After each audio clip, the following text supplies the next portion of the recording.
Divine Intimacy, number 13. Seeking God in our daily duties. Presence of God. O my soul, withdraw into yourself, and forgetting all things, persevere in seeking God with all the affection of your heart. Meditation number 1. Whatsoever you do in word or in work, do all in the name of the Lord Jesus Christ, giving thanks to God and the Father by him. Colossians 3:17. We must seek God not only during the hours prescribed for prayer, but in all the acts and occupations of life. Jesus said in this regard, we ought always to pray. Luke 18:1. There are employments and contacts with creatures required by the duties of our state in life. These are expressions of God's will, and we should not think that we must avoid them in order to seek him. If they are regulated exactly according to God's will, these contacts with others can never of themselves be obstacles to the union of our soul with God. However, we must always keep ourselves within the limits of God's will. In other words, in our contacts with creatures and in our various activities, we must have but one end in view, the fulfillment of our duties. When, on the contrary, the affection of our will fixes itself upon such things, seeking in them a little personal satisfaction, gratifying our curiosity or our natural desire for affection, trying to gain recognition for ourselves, or looking for esteem from others, then our will strays away from the path of God's will. Our heart becomes attached to creatures and thus meets a real obstacle, the greatest, to its continual seeking for God. St. John of the Cross expressly requires that we go forth from all things according to the affection and will. SC 1:6. He demands not only the detachment that is material withdrawal from the world, but much more, the detachment of the heart. Meditation 2. Whether you eat or drink, or speak or converse with persons in the world, or whatever else you do, be ever desiring God and having your heart affection to him. For this is a thing most necessary for interior solitude, which demands that the soul have no thought that is not directed towards God. J.C. Cr, 9. In order to be able to seek God and live in close union with him, even in the midst of our occupations and contacts with the world, we must have interior solitude. That is the inner cell of which St. Catherine of Siena speaks. If this foundation is lacking, solitude itself, just like the material cell, would be useless. This inner solitude is detachment.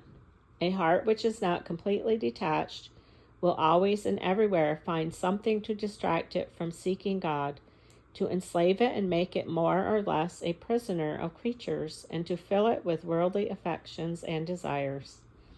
But once a soul becomes detached, it acquires the great supreme liberty of being able to seek God and to tend only toward him through all things, having become capable of desiring God and having its heart affection to him in all its occupations and activities.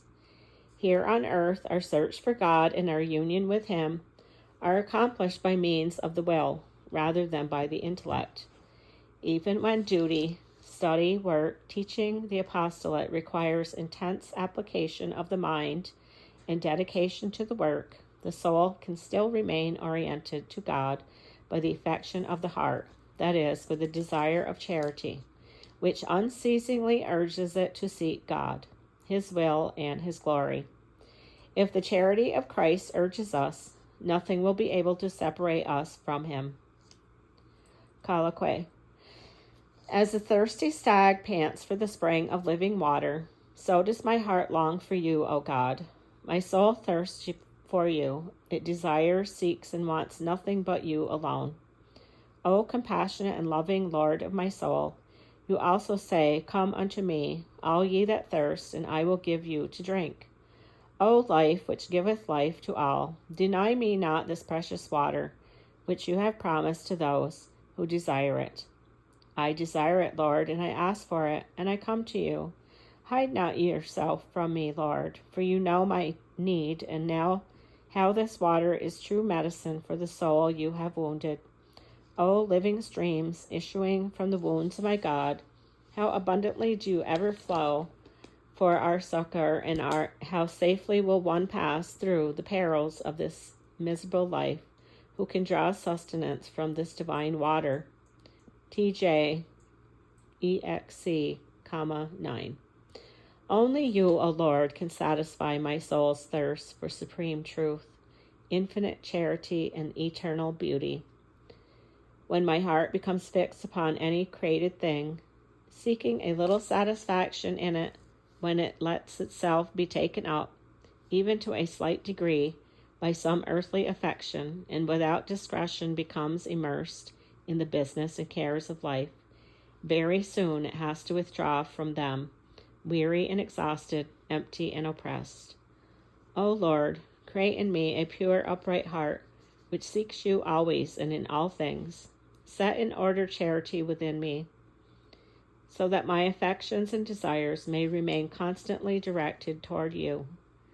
Who can free himself from base and mean ways, if thou, O my God, will not lift him up to thee in pure love? How shall a man raise himself up to thee, for he is born and bred in misery? If thou wilt not lift him up with the hand that made him, thou wilt not take away from me, O my God, that what thou hast once given to me in thy only begotten Son, Jesus Christ, in whom thou dost give me all I desire. I will therefore rejoice. Thou wilt not tarry if I wait for thee. Wait in hope then, O my soul, for